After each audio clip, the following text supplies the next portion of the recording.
morning, African Stars International School learners. I'm Miss Hilma, your grade 6 nature science teacher. Welcome to your second nature science e-learning lesson 2. Our topic for today is living organisms. Before we go into details of our topic, let's quickly discuss the answers to the previous activity. So you're asked to discuss the effect of evaporation on the following water resources, the oceana and the dams. So the solutions are here.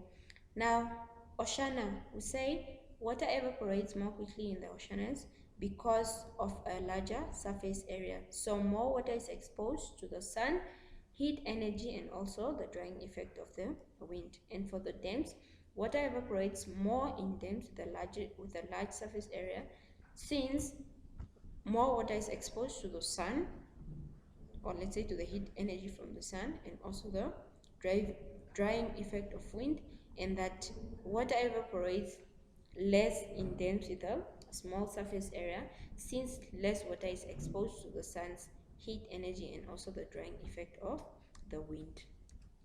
Now moving on in today's topic, living organisms, we say these are plants and animals. Okay, as you can see in the picture here, we see people, we see animals, and we also see plants. Okay, so these are the living things. Okay, or let's say these are the living organisms. Now, the characteristics of living organisms, we said these are growth, feeding, reproduction, movement, and respiration. Now, if you remember very well, we discussed this in grade 5. Okay, we defined what growth is, feeding, reproduction, and movement. Okay, now our interesting characteristic is respiration. I mean, this is a new characteristic for us. Okay, now let's see what respiration is. Now, respiration, this is just a chemical reaction by which energy is released from food. A chemical reaction by which energy is released from food. Now, remember, or let's say note, that all living things need energy. All living things need energy, and living things get energy from the food. Living things get energy from the food, and energy is released from the food by the process of respiration. Okay, I'm going to repeat this. All living things need energy. Okay, and all living organisms, or let's say living things, get energy from food we eat. Okay, and energy is released from the food by respiration.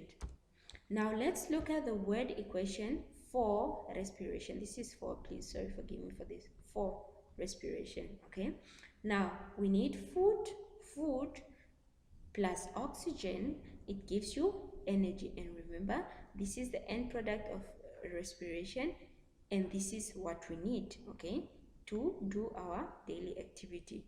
Water and carbon dioxide, these are just they are also end products of respiration, but here in this case they are our waste products. So that's why we say the requirements for respiration, or let's say for respiration to take place, food and oxygen is needed.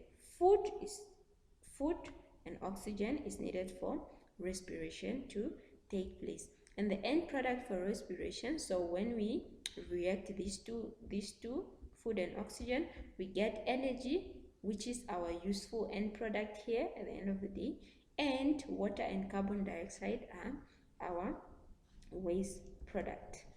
Now, the activity for today is to simply just differentiate between living and non-living things, and also we define the following terms: feeding, movement, reproduction, and growth.